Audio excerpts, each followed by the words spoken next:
Okay, so welcome back. This is video number 3, and we're going to dive straight in and we're going to talk about creating a connection. So you kind of got a sneak peek preview of a little bit about trying to create a connection in the previous video. But before we write out your email autoresponder and of course jump into the technical setup, you really need to understand people's problems, what they face, and what the solutions are.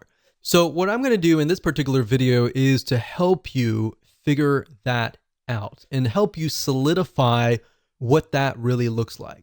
Because the reality is that before you can even do that, you need to do a bit of research, kind of demographic research, or in other words, what does somebody look like? What does your prospect look like? And understand what somebody's typical day looks like.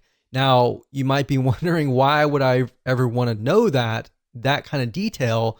That's actually very crucial, because if you understand what happens in their day to day, you will understand their frustrations, you will understand their happiness, you'll understand their problems, and you'll understand how to create a connection with them to go beyond just, okay, you're behind the scenes, you're behind the computer kind of thing. You'll create a connection, even though you're worlds apart or countries apart. You will create a connection that will click. And that's the end goal of this particular video. That should be the end goal of your list. So my question to you is, does your prospect within your niche lean heavily towards male or towards female? Or does it equally move towards both male and female? So in other words, in order for it to lean just towards female, is if, let's say, for example, that niche is 90% female, or even 95% female, or even 75%. But even 75%, you're kind of moving towards that 50% so that it's both male and female. But if it's heavily towards males or heavily towards females, 80% above or 90% or above, then you want to jot that down. The next question is, what is your product or service or affiliate program trying to solve? So let's pick a niche. For example, survival niche. That niche tends to lean more towards males. And if you think about it, why would they be interested in survival? Well, natural disasters like earthquakes, tornadoes, and all of that can happen. The best thing to do is be prepared. So a lot of times, whoever the breadwinner is, male or female, but this just happens to lean towards males more heavily, they think about what could happen in those situations. Is my family prepared? Or am I prepared enough to help my family in these dire situations? So if you have a product in that case, then you could essentially build a lead magnet or an email autoresponder series that touches on those pains, those fears, the ones that keep them up at night, knowing whether or not their family is going to be safe in these natural disasters. It doesn't matter if you're selling a product or service or an affiliate program. The whole goal of every single one of these items is to build a relationship first. Then you can sell your product, then you can sell your service, and then of course, then you can sell your affiliate program. So oftentimes you'll find that the best converting email autoresponder series, they tend to build a relationship first rather than selling first. A lot of times if you sell first, you'll actually scare people off or piss people off, and they'll simply go to your competitor. So if you think about these things and what essentially keeps them up at night, jot that down right now. In fact, pause this video and jot that down so that you have a better understanding of what you could potentially talk about in your email autoresponder series. And while yes, it does seem a little bit basic, and while you may have heard this over and over again, and you might be thinking, yeah, whatever, let's get on with it. Really, trust me, this is actually very, very important. And this is something that we didn't really even think about long ago when we built lists, and we couldn't figure out why the lists weren't converting, is because if you start with the problem, the pain, and move on to the solution, you have a better gauge of where people are at and how you can get them to a certain point.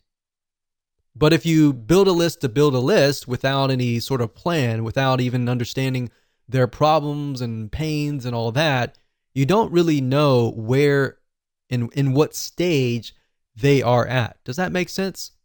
So believe it or not, this is extremely important. You need to jot these solutions down so that people feel connected to you, or else, of course, they'll leave. So with that said, let's move on to video number 4. Hello and welcome to video number 4. We're going to talk about the backward email funnel. Now it's time to start mapping out your email series. So past this video, we'll actually begin to do the technical setup.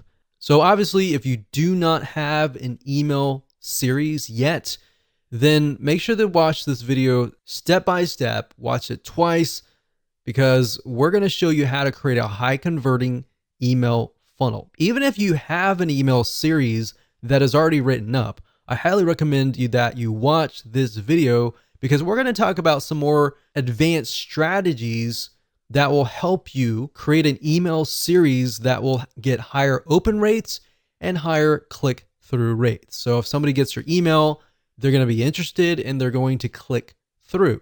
So to speed things up, you're going to learn how to set up a backward email funnel based on what you wrote in video number 3. So if you didn't jot things down, then make sure you go back and do that. But of course, if you're a visual learner and you want to watch through everything first, that's fine too.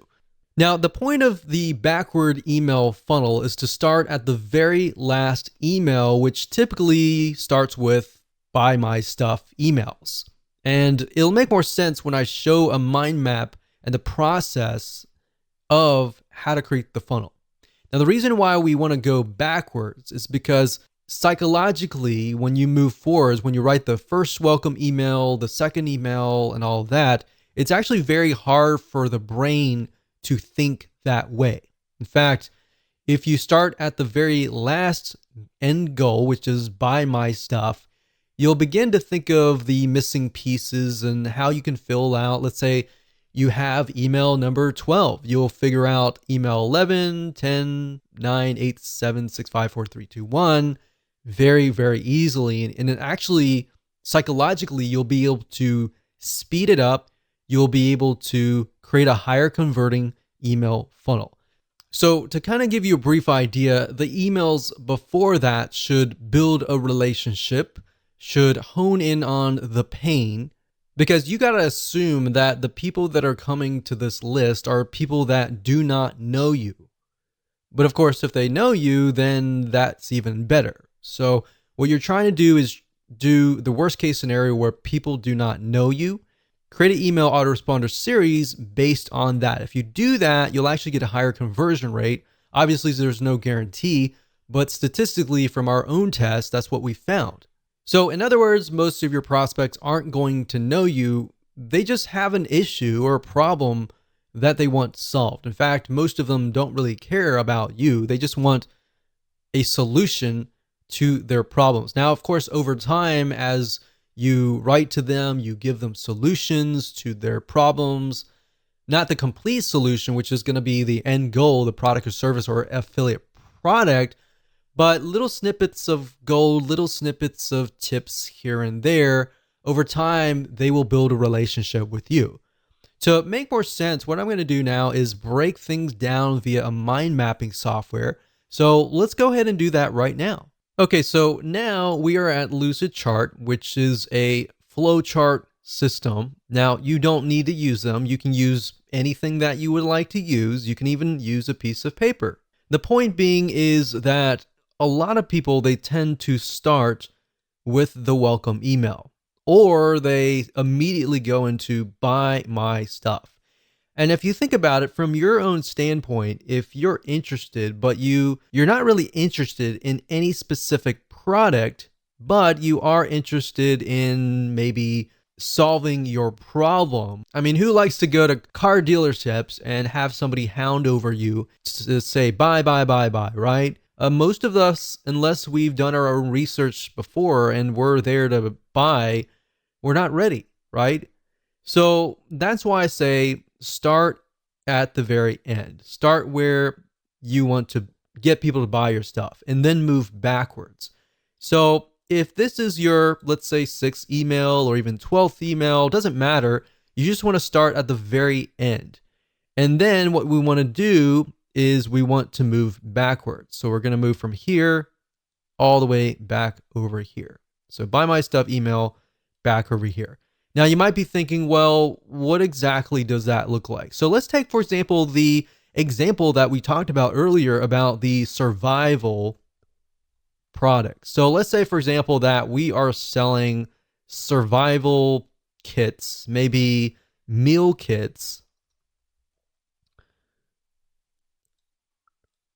So what is related to meal kits? So if you think about it, when you have an earthquake or you have a tornado, and all the power grid has essentially been disabled, and you don't have access to a microwave or anything like that, then how do you survive? So what kind of content could you essentially provide?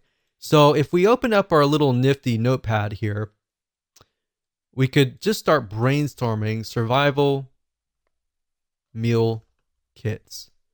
Maybe the top 10 ways to create your own survival meals. Now, maybe you want to talk about how to do it, and the whole process is very time consuming, right? So this might appeal to people who have a lot of time on their hands, but for the most part, most of your audience, they're not going to have a lot of time to actually do this, and that's why they're going to buy your survival meal kits, right? So maybe you can talk about top 10 ways to create your own like top number 10s, and start with the number 10 and then go to like 9, 8, 7, 6, 5, 4, 3, 2, 1 kind of thing. So maybe at the last one you mention that and you say, well, this process is very time consuming. So if you want to skip, if you don't have like 40 hours a week or something to create these meal kits, and you don't want to create it, and so if you want to skip that process, and you can start listing why are your meal kits better than everybody else, right? So in that case, you could say, well, they're better because they're freeze dried and they will last longer. So if you were to create it like a DIY, if you were to create it yourself, then maybe it would last like 1 month.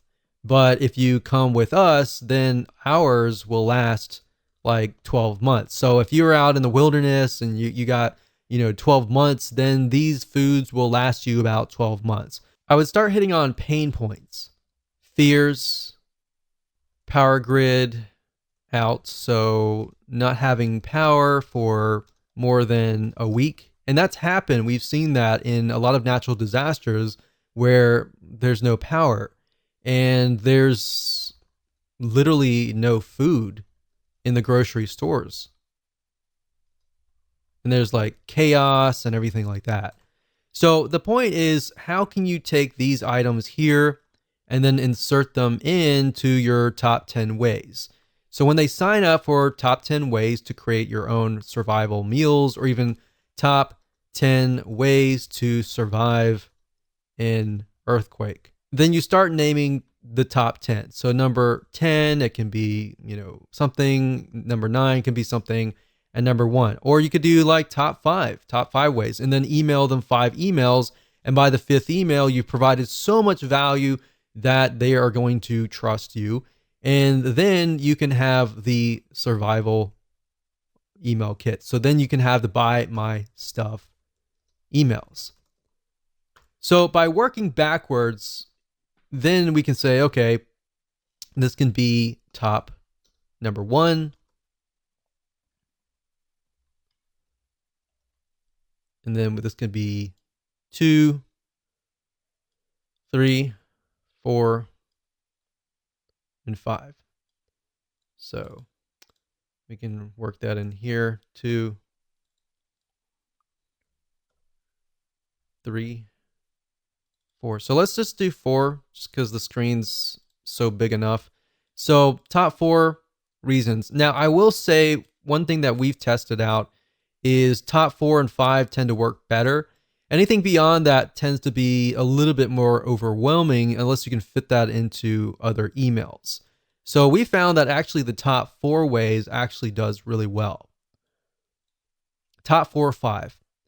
So by this point, they're definitely going to want to stay to the number 1 way, right? So if you start with number 1 here and move backwards, that's fine if they're all equivalent, but if the biggest and the best way is number 1 here, leave the best for last, and that way they'll actually click through, right? So that's why I say start at this point. Now, if you wanted, you could do that as well, but if you start from this point, you begin to ask yourself, okay, what makes my product different than if you were to do it the manual way? So let's say, for example, that you were selling a piece of software, all right?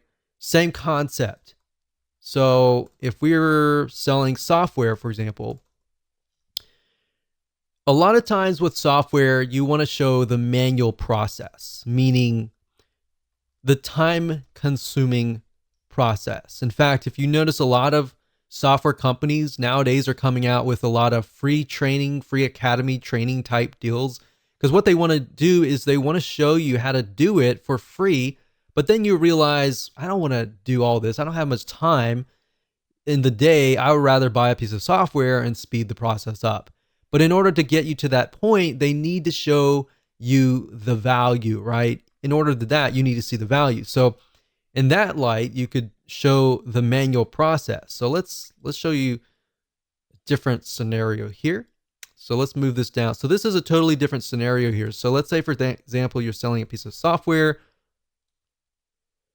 So you could say, instead of saying top 4, 3, 2, 1, you could talk about the manual process.